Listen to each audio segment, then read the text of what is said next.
Bronx of a young African-American boy who went into a White Castle restaurant. And he was a handsome, handsome kid. He had aspirations, and he was college bound, and he had aspirations of going into acting career. I mean, he really was that kind of handsome kid.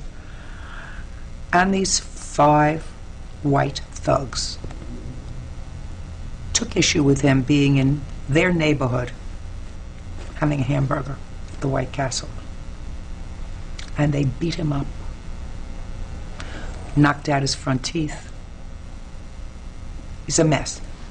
Survived, but a mess. The boys had been arrested, and when they were taken to the local precinct, everybody knows, everybody else, they were given what they call an appearance ticket to come to family court 2 weeks down the pike. There was no question that they were involved. And there was no question that the boys, although they had had some problems in school, never been arrested before. And they had the misfortune of drawing me as a card. And I was going to make it my mission to torture them for as long as I possibly could. So the first thing I did was put them in jail. I arraigned them, and I put them in. And their mothers went crazy on me. I said, why are you going crazy on me? Over there. There's your target. You created this monster. What do you... And I kept them in for as long as I could. I did the trial. I did a dispositional hearing. I kept them in for about 2.5, 3 months. And I knew that at sentencing, all of the probation department, everybody else said, you know, that these kids are basically, you know, they had a bad incident, a bad day. And I knew I couldn't put them away for 3 years, even though I convicted them of a serious crime. But I knew that I could put them away for 18 months, which I did. Was it a good lesson? It taught everybody a lesson. These 4 kids, I don't know what they learned from the lesson, but their friends learned. And their parents learned. What did their parents learn? They learned sometimes you're going to get a judge who's going to say, I'm going to give him another chance. And sometimes you're going to get a judge who's going to say, enough is enough. This isn't stealing a candy bar from your local candy store. This isn't scalping a ticket. It's not even selling a joint of marijuana. Your son was able to, with their bare hands and a baseball bat, maim another human being. I'm not going to take a chance with him. Maybe he won't like a Chinese person. Maybe these 4 boys were Italian. Maybe they won't like a Jewish person.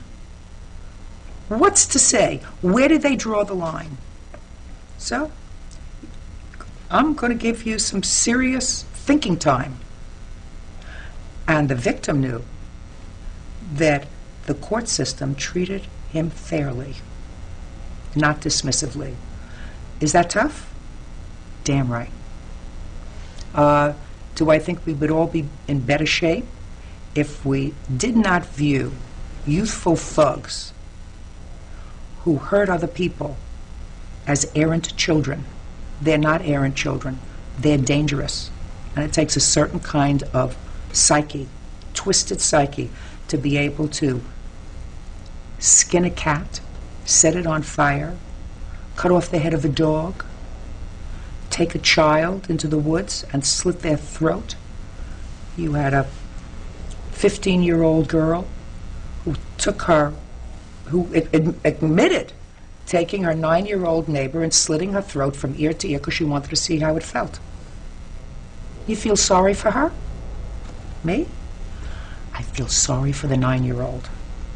That's where my sympathy lies. And for the parents of the 9-year-old, do I feel sorry for the 15-year-old's parents? Yes. They should have caught it sooner. That's their responsibility. They were out to lunch. So does that make me tough? It does. Did you relish that reputation, that title, as America's toughest? Did I relish it? I don't know. I don't think I relished it, but I didn't mind it. I didn't mind it. I never acted out of being mean-spirited. You know, I mean, I had appeared before judges who were just mean-spirited. You said yes, black. They said white, yes, no, right, wrong. I understood that. Just flexing your muscles to show your power is not where I wanted to be. I don't mind to even be self-deprecating. As long as you got the message across, and the message is that the justice system means business.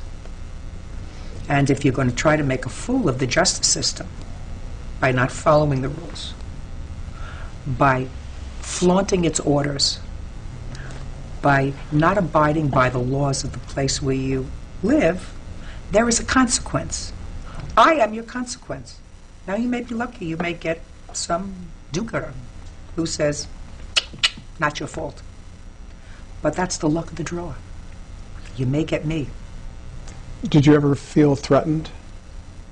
No. No.